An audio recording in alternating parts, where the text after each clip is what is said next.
Are we ready? Yeah. Welcome to First Universalist of New Madison on this Memorial Day weekend. Beautiful day to be outside. New Madison is having a celebration at the Otterbein United Methodist. That's what, a couple miles out of town? Yeah. At 2 p.m. No, that's 11 o'clock. Oh, 11 o'clock. 11 o'clock Arlington, 2 p.m. out here at the... Oh, at the community cemetery. It's 2 p.m. out of Green Mountain. Oh, okay. Yeah. All right. So some people might be leaving early if it's at 11 o'clock. Somebody might be leaving early, yeah. So you're welcome to attend both of those. 11 o'clock at Otterbein and 2 p.m. at the town cemetery. Last year, we didn't do it on Memorial Day last year, did we? Probably did. Yeah. I think you did. Well, that would have conflicted with everything else. I guess, well, you didn't leave at 11. Well, I was already going. I didn't attend it, but I Oh, okay. Yeah, I guess we did. We drove out to the cemetery and had a little brief service, which it occurred to me a little bit late to get that planned. So, yeah. But for Memorial Day, it is technically, and one of the faux pas that people make, you don't say Happy Memorial Day. Yeah. It is a holiday, but it is not. It is not a happy day. It's a day for, you can have gatherings, you can go to the beach, you can cook out, but it's to remember those who gave their lives in service, men and women, for the country. And that's pretty much what we're going to be settling on today and working with. But we are going to expand it as you use. We don't do just the military. We are celebrating all who have passed before and all who have been of service, whether to the church, whether to the community, whether to the nation, or whether just to their families. So it's going to be, and also we're going to do a little bit of education on death and dying. I've worked for hospice a little bit and worked at the hospital, and that's an important thing that people need to know how. So this is going to be a little tough for me. I had to have my wife read it because I couldn't get through it. So we'll see if it comes up on the computer all right. All right, our prelude, More Love to Thee, O Christ.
is All Souls Chalice Lighting by Florence Caplow. As we kindle this flame, we honor and remember those who have passed into the mystery. Their brightness lives on in our vision, their courage lives on in our commitments, and their love continues to bless the world through us. Our opening hymn is number 63, Spring Has Now Unwrapped the Flowers. Roberta brought in a really nice one from her garden, and rather than kill flowers, I brought in pansies. As you probably know, Remembrance Day in Europe is celebrated with poppies, and it's kind of spreading here. I didn't have any poppies. I'm thinking about planting some, so we got pansies instead. Spring Has Now Unwrapped the Flowers, number 63.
Blessings for the life and the end of life. And this is our first Memorial Day picture. This is what Memorial Day can be for the affected families. Blessings for the Life and the End of Life by Natalie Maxwell Fenimore. We offer blessings for life and the end of life, blessings for the dying, blessings for the caregiver holding love and carrying burden. Blessed is the body, youth claimed by death, elder claimed by death. Blessed is all creation, moving towards one ending in order to begin again. Let us bless the wake, the gathering, the gathered, Sheba, the food bought and cooked and delivered, whether eaten or not. Bless the toasts, the drinks crashing down throats, the drinks shared with the ground in remembered friendship. Blessed are the stories told with tears and with loud, loud, loud laughter. Bless the hair cut short, the hair grown long in mourning. Blessed is the black for mourning. Blessed is the white worn for mourning. Blessed is the body wrapped for grieving. Blessed is the showing of pain. Blessed is the celebration of life. Bless the ashes, bless the dust, bless the grave. Bless the grave digger, bless the dirt and the feel of it in the hands.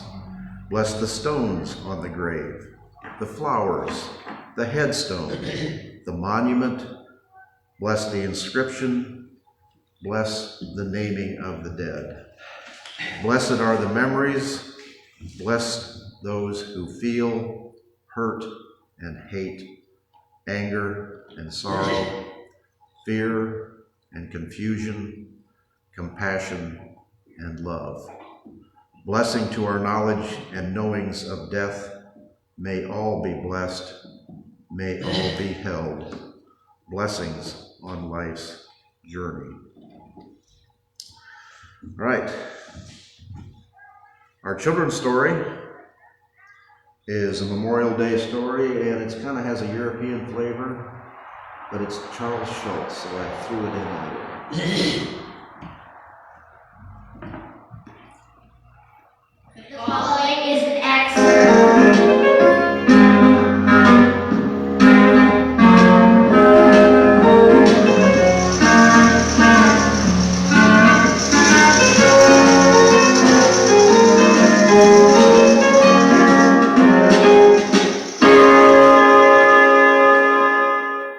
Our friends are on vacation.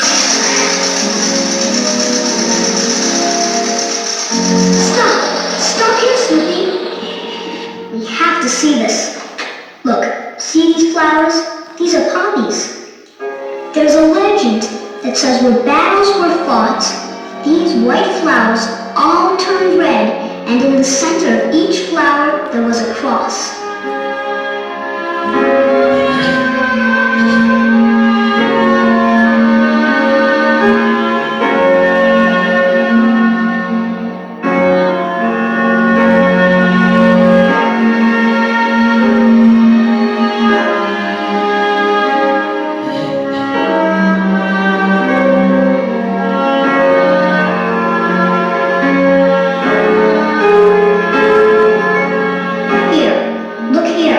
Remember what I said about poppies? This is the actual British field dressing station. There, Lieutenant Colonel J.M. McRae wrote the famous poem In Flanders Fields. In Flanders Fields the poppies blow, between the crosses, row on row, that mark our place. And in the sky the larks still bravely singing, fly, scarce heard amid the guns below. We are the dead. Short days ago we lived, felt dawn, saw sunset glow, loved and were loved, and now we lie in Flanders Fields.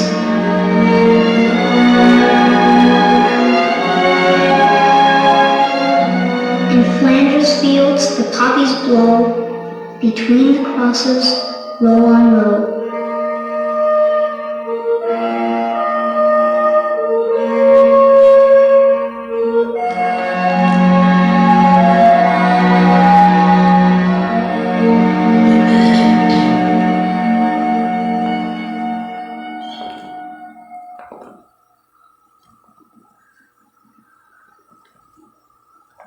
What have we learned, Charlie Brown?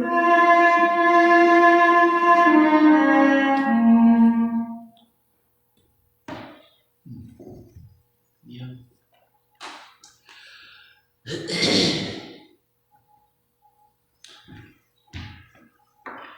Many of you are probably aware of the Flanders Fields, the poem of Flanders Fields. It's celebrated in Europe. That's World War I, but they've continued it on today.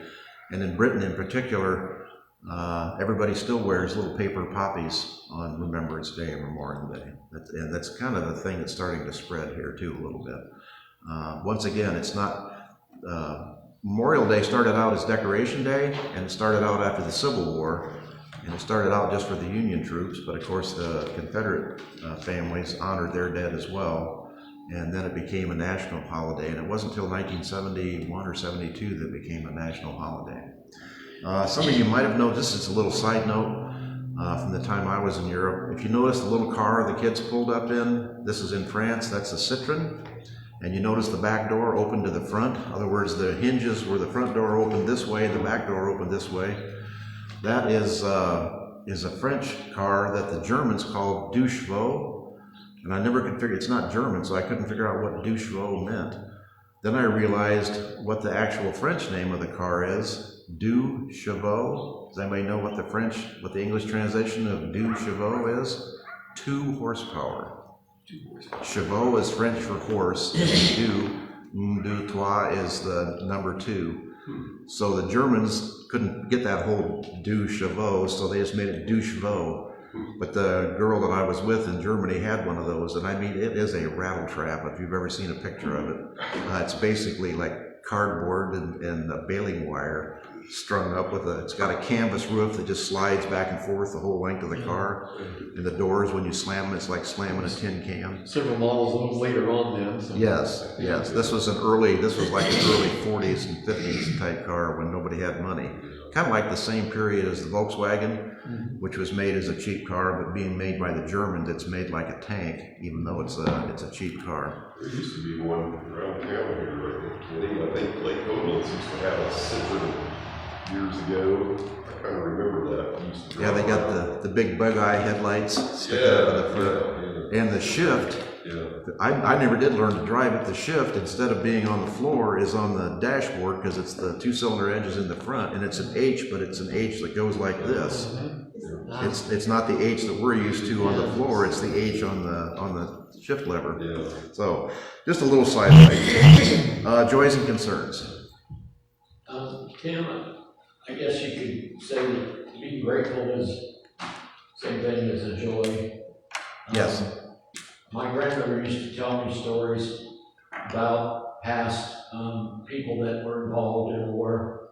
My great-grandfather, she said, was a boy during the Civil War, and he lived in the South, and I guess when the Northern Army approached the plantation that he lived on, he did some dodging of bullets just as a boy. She used to tell me about my grandfather, who was in World War I, who was almost killed in the Universalist forest. He was gassed, and one of his buddies carried him out. Then my father was an airplane mechanic in World War II, and I was in the Army during the war in Vietnam, and that was something to be grateful for because I never went to Vietnam. I was in Germany 2 years. We guarded the border from the old Soviet Union.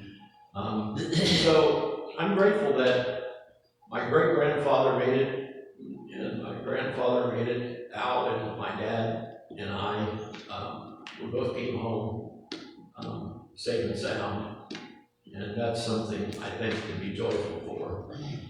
Yes. And just my grandfather, when he went to World War I, he got a Bible from this church that he took with him over to Europe, and he lived here in New Madison. My grandfather did, and he got a Bible from this church to take with him. Yep, that's very important. Your local community church and your local community support. My personal story is I was very lucky. I've been lucky most of my life, I guess you would say. I think I've told you that story. I got the job teaching school after I'd been drafted, so I was exempt from the draft. And the next year was the lottery, and my lottery number was 339. So they would have had to go through 338 other birthdays before they got to me, which was the reason I was able to travel to Europe for 2 years during the Vietnam War, because I didn't have to worry about having to come back. And that was also kind of interesting. I lived in Berlin for a year and a half, and I worked there, and I was not allowed to work at the American Air Force Base or the American military bases in Berlin because they were afraid that civilian young men like me who weren't in the military would be a bad influence on the soldiers. So I worked for the British Air Force at Flugplatz Gatow, which was an old Nazi Air Force base on the edge of Berlin by Spandau. I told you about Spandau, the prison at Spandau where Rudolf Hess was still a prisoner when I was there. So those were interesting times. The British are interesting people. They gave me a couple tours of the Air Force Base, the underground tunnels and things. They're just really, really interesting. And a little sidelight, I'd been in California and in Wyoming before I came to the East Coast, before I went to Europe. So I was wearing my cowboy hat, my blue jean jacket, my blue jean pants, my button-up 501 Levi's, and my cowboy boots. And that's how I hitched around Europe, which gets you rides pretty quick when you're dressed like that. But it was kind of impractical living in Berlin dressed like a cowboy because people thought you were some kind of a prostitute, like a male prostitute or something. So I quit wearing that and started wearing clothes to blend in. And the German, or the British lieutenant who was in charge of whatever section we were in, I was serving in, he was desperate to have blue jean jacket and blue jean pants. So I traded him my blue jean jacket and my blue jean pants for a nice pair of British military shoes. And I found out later on the black market I could have gotten like $500 for those. So I traded them for a pair of $30 shoes. So even then I wasn't the brightest business person. So, all right, enough travelogue. But everybody has different memories, different service. The signs are up in town of the people in New Madison. I think that's a really worthy and admirable presentation to remember those people who have served. They're there kind of, you can see them every day, and as you drive around town, you can kind of look at the pictures. And if you're from out of town like me, I don't know half of them except for Kenny. I don't know any of the other ones. But it's still interesting to see their pictures and those young, fresh faces from years and years ago. All right,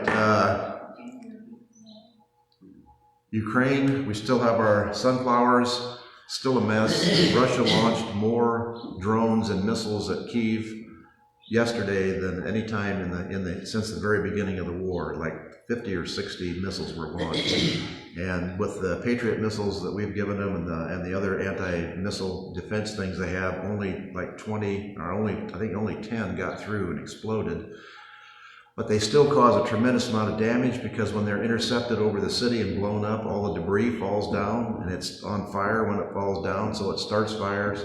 So there's still been a number of people killed. There's still been a number of fires that have destroyed in the city. So, and nobody still sees an answer for what's going on. So, and I'm not sure. All we can do is continue our support and hope the population of the United States still supports the people of the Ukraine. Anything else? All right, we'll light one final candle for those hopes and dreams, those fears, those trepidations, those things that you may not even realize in your heart that are there, that hopefully you can work through with our help or with the help of anyone else that you can choose. We want to light a candle for Dolly for her broken arm. Yes. And she seems to be doing really well, and for her helper who is here from Florida. That is truly a blessing that you're able to do that.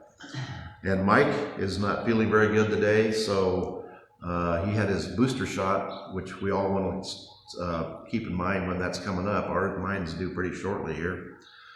So he was not in attendance today, but he's with us in spirit. Anyone else? Can't think of anything. All right, our message.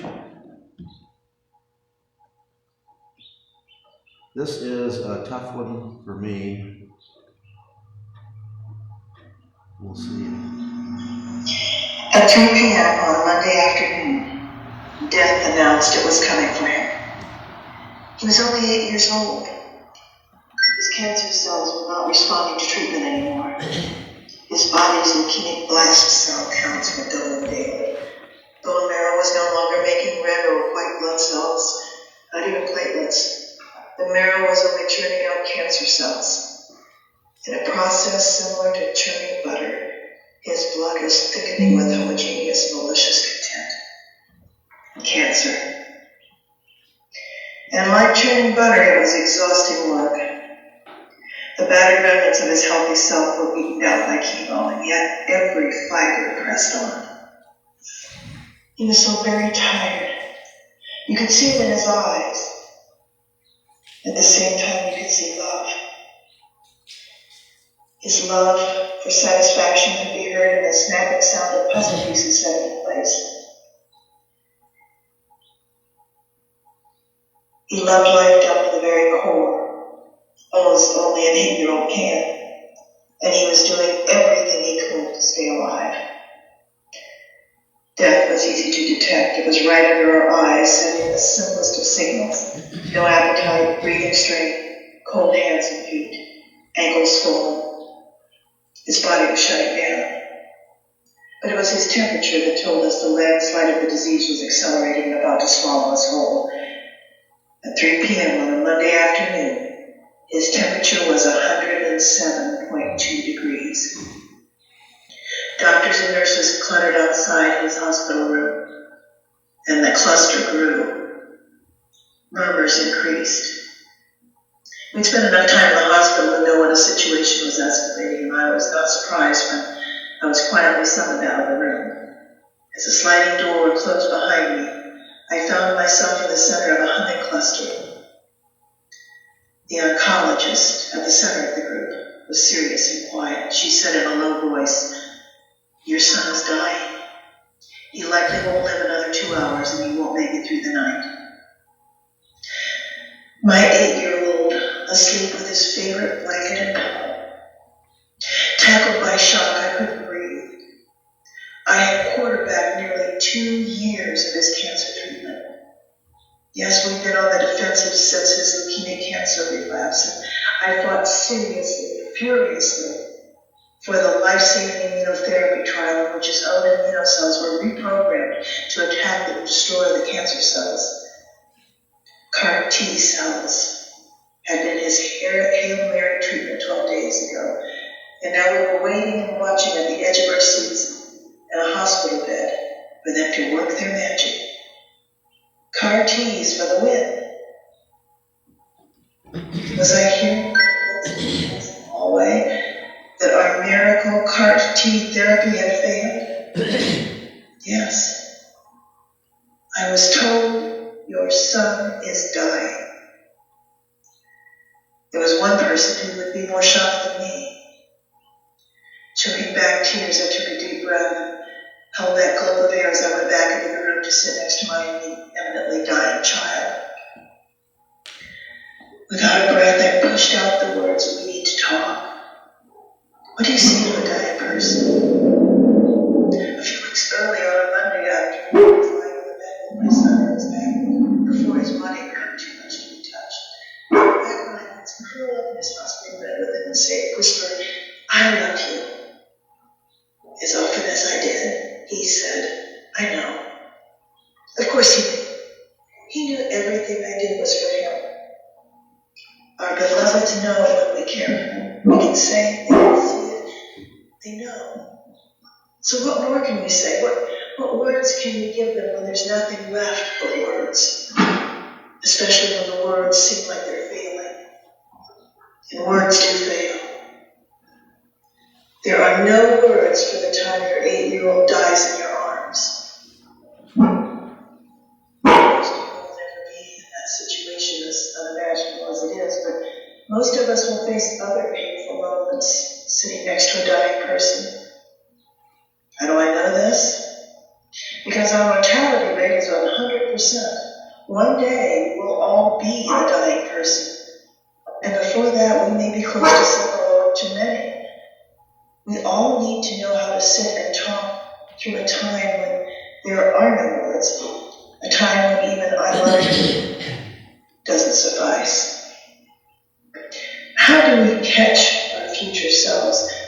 How do we comfort our dying loved ones now? I slowly held out my inhaled breath and said, "I'm sorry to tell you this, but you're going to die." "Wait, what? I don't want to die." He was stunned, furious. Maybe it was his soft, bald head and lashless lips framing those eyes, but blue eyes were all I could see. Added to the mix of love and fatigue, I now saw fear. My mind went on a frantic race to find the right words to cradle and calm him.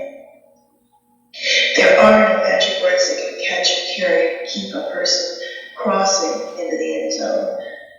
Words cannot keep a loved one from dying. I am so sorry.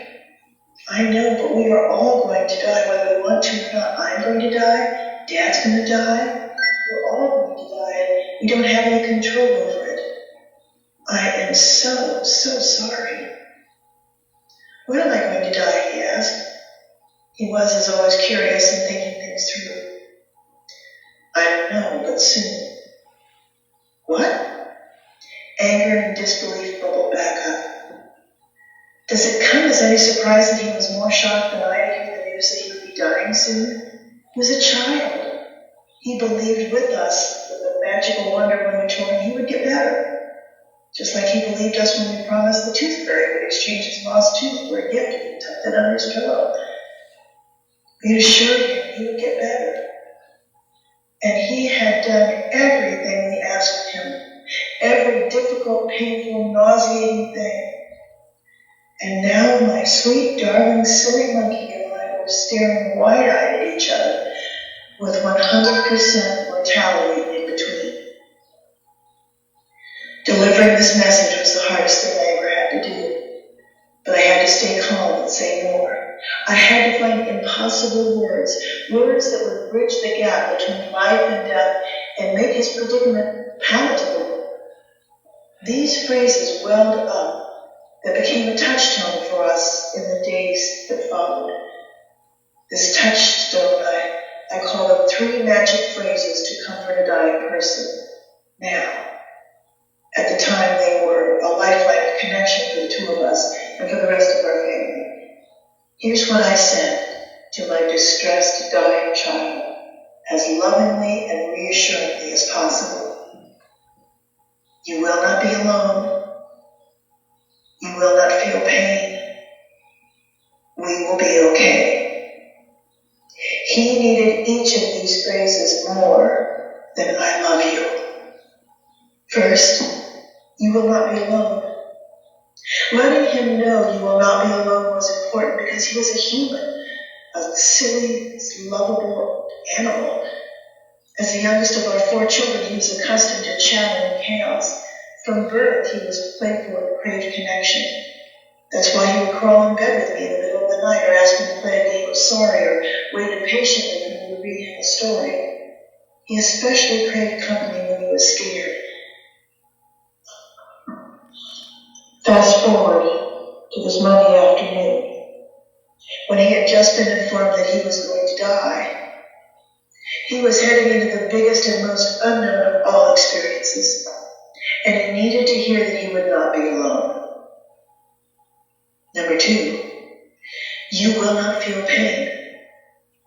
My child had endured a tremendous amount of pain in the past 2 years. The pain of pressure building up from the inside of his bones, blooming cancer cells ready to burst out. That was one of the first signs. And one day it was suddenly too painful to walk. And there was the pain of treatment and the constant needles and bone marrow biopsies and spinal taps, headaches, nausea, general malaise. Having cancer was a literal pain, not to mention the social and emotional side. You will not feel pain was important because he needed to hear that although we could no longer contain the cancer, we could soothe his nerves. Number 3, we will be okay. Saying that we will be okay was the most important and the hardest of the 3 magic phrases. I said I didn't believe it. I had a clasping, nearly crushing hold on hope up until the very moment I heard, your son is dying.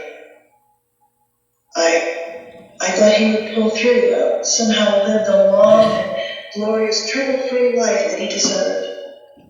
How could I ever hold hope close again? Saying we will be okay was saying the impossible. We are not okay without him. But I had to say it for him. He cared deeply about others. If I asked what movie do you want, he'd often answer, well, whatever movie you want to watch. Saying this to him, even in the face of his own mortality, saying we'll be okay. Because even in the face of his own mortality, with a life-threatening illness, he thought of others. He would not be okay unless he knew we were okay. He loved us beyond measure, and we did our best to love him back at the same moment. He did not die in the 2 hours that followed. We called in our closest circle, Skyped with family and friends. A beloved babysitter brought in a guitar, and strumming music floated through the room like butterflies. Best pals dealt Uno cards, and we poured butterbeer, the type that Harry Potter would order on a trip to Hogsmeade, into wax paper cups and passed them out and toasted, "To Elon." The hospital even allowed his puppy to come in for a little tail wagging and a few wet kisses. Friends left, night descended. Dad and I tucked in next to him, dimmed the lights, and read Harry Potter and the Half-Blood Prince. I didn't sleep. Miraculously, he didn't die that night. On the other side, what followed was a memorable week of playdates and parties. Out-of-town friends flew in. We had enormous circus-themed parties. His friends wore Hogwarts robes and superhero costumes. Everyone ate chocolate cake and danced and celebrated his life like there was no tomorrow. All week long I repeated, "You will not be alone. You will not feel pain. We will be okay." There are no magic words that can catch and carry and keep a person from crossing into the end zone. Words cannot keep a loved one from dying.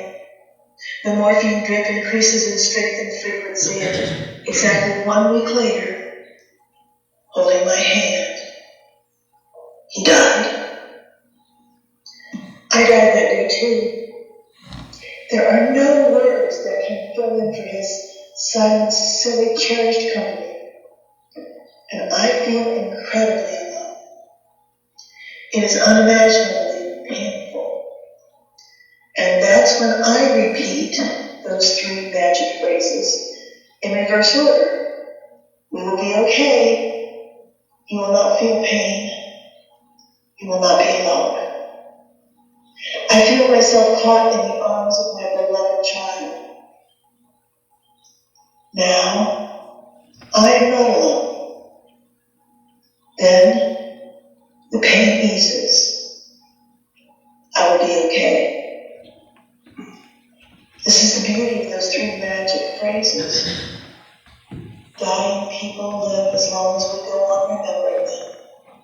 Repeating those phrases we said to them has a very direct connection. And in turn, when it is our time, I hold on to the hope that we too will find comfort in a few magic phrases.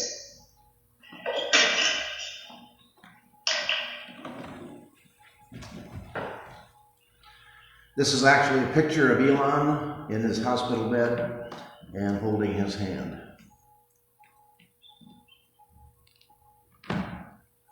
Comments? One of the things we studied in college when I was studying for my philosophy degree was the problem of evil. And the problem of evil is basically wondering how can things like this happen when you supposedly have a good God, and there is no good answer for that question. I have worked out an answer in my theology, but that doesn't mean that's the answer. It's just my answer, personally. But I think the conclusion of our class was that there's just no good answer for that question.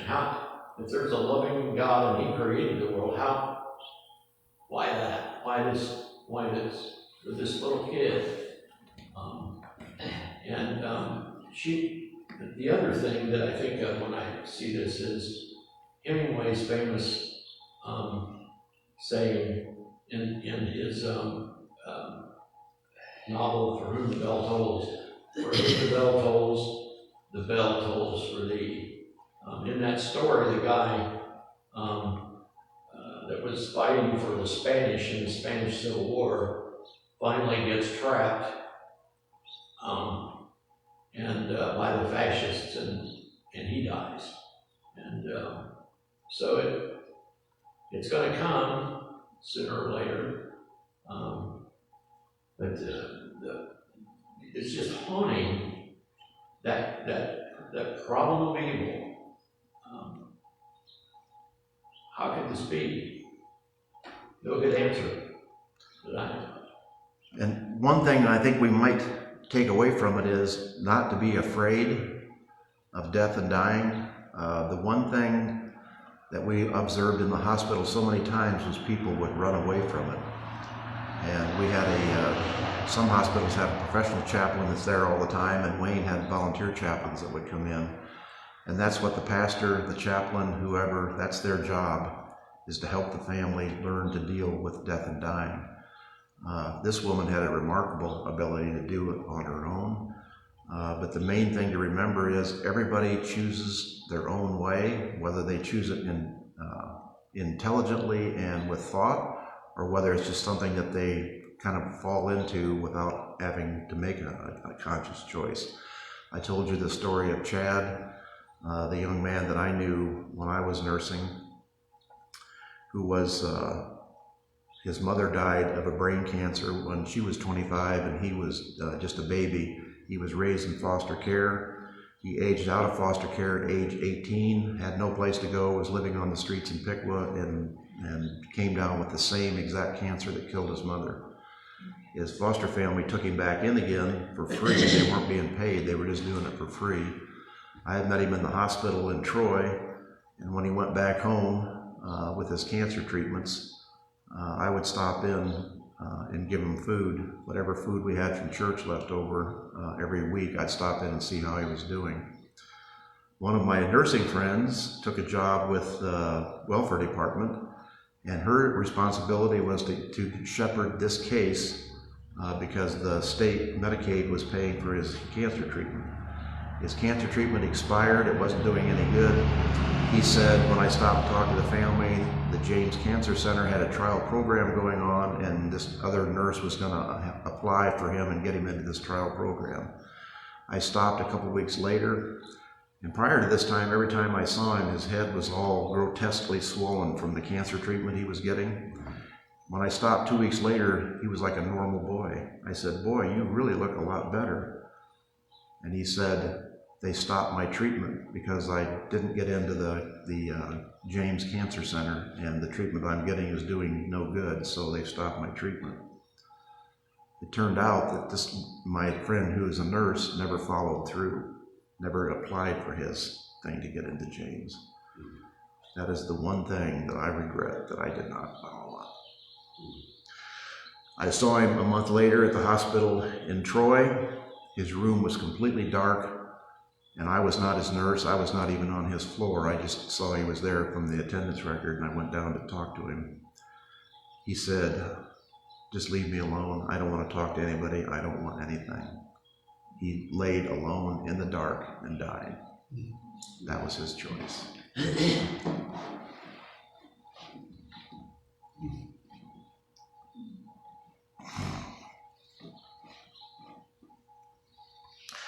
So on this Memorial Day, help those who need help. And don't be afraid to help those who are suffering the end of life. They need as much help as those who are going through. And it's just as this young woman did, who is a professional writer and a great skill at dealing with this.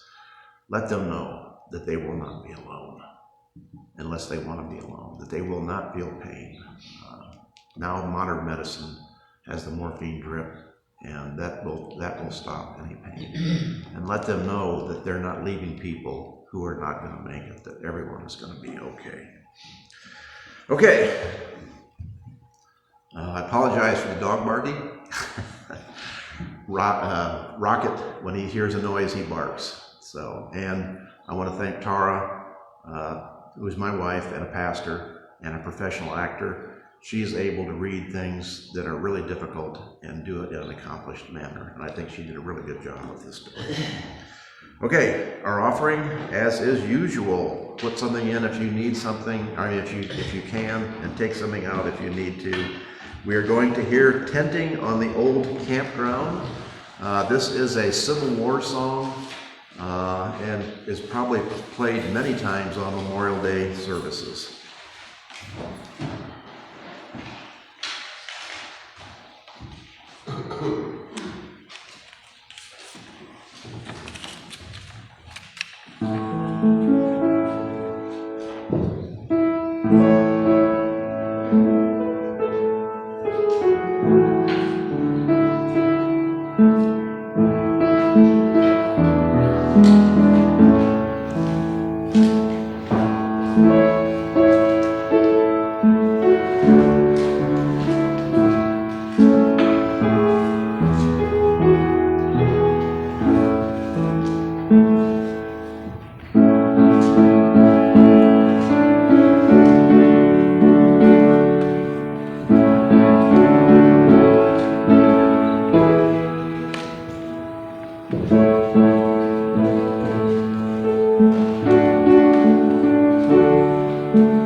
think Tenting, that's a perfect song. It's kind of got that melancholy post-Civil War feeling to it.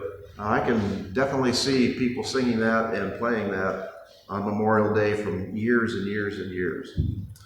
Okay, our closing hymn is 76.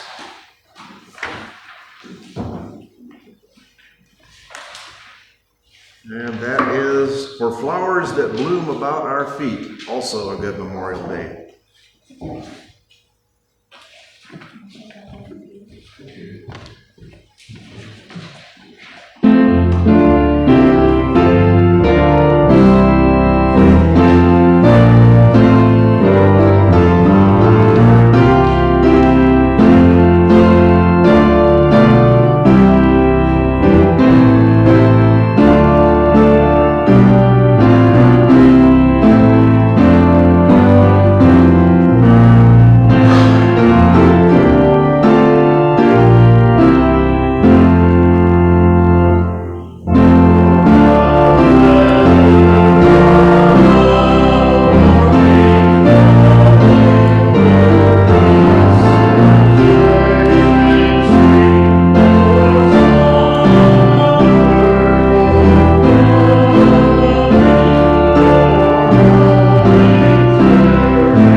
Right. I still have one candle lit.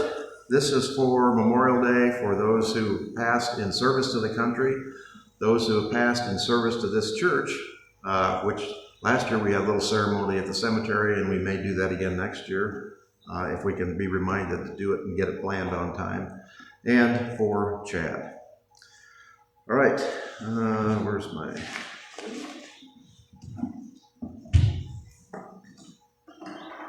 Extinguishing the Chalice is inspired by our ancestors Leah Durland Jones. For those who came before us, we offer gratitude and thanks. May their memories be a blessing. May we feel surrounded by their love as we go forth from this time and place. Let us be inspired by their courage, their wisdom, and their dreams. Let us honor them by doing the work of living boldly and loving mightily and creating heaven on this earth. Amen and blessed be. Our last picture is not exactly between the ears. This is the horse patrol that brings the caisson at Arlington National Cemetery. As you know, all service people are honored by an opportunity to be buried at Arlington. And the caissons and the coffin is brought on a caisson, which is a military, used to pull the artillery pieces by the horse-drawn horses, or the horses in World War I. So that tradition is still alive. A little bit of reality intrudes. 2 weeks ago, 2 of the horses there died, and they did an investigation, and they're saying that the military is not allocating enough money to take good care of those horses. They should have a couple acres to roam free on grass when they're not working. And they have like 8 funerals a day there sometimes. They're kept in kind of a muddy lot, which you've seen, I'm sure, even around here. If you put horses in a small lot, they'll pound it down to nothing and make it into mud. And the one horse that died had 40 pounds of sand and gravel in his stomach. If they get bored, horses are kind of strange creatures. If they get bored and people throw their hay down on the ground, they'll not only eat the hay, they'll eat the ground that it's laying on. And if it's not laying on grass, it can cause a problem. I don't blame the people taking care of the horses. They're doing the best they can. Once again, it falls between the cracks. Nobody will take responsibility. So, just another little point on Memorial Day. Our postlude, Battled Hymn of the Republic, and there are snacks.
Very good. Another classic from the Civil War. Learn from history. All right, that ends our service at New Madison. First Universalist, have a good week. Enjoy your celebrations today. Kenny left early for the parade. As you know, there's a service at 11 at Otterbein Church for New Madison for the Legion. And then there is a 2 o'clock service out here at the cemetery if you're local and want to attend that. Was there a parade? Did you say? There's no parade anymore in New Madison. We discussed that with Kenny. It turns out the people in the Legion and the people, the veterans, are getting too old to walk. So parades are kind of disappearing. There is, if you want a parade, there is a parade in New Paris. The band will march and the fire trucks will be there and the police, and I don't know what time it is. I forgot to look up the time. So I'm a big fan of parades. I love to see marching bands, and I love to hear. I think John Phillips tomorrow. Tomorrow? Greenville always has a parade. That's tomorrow. Yeah. And I love to hear John Philip Sousa. So, all right, snacks are there.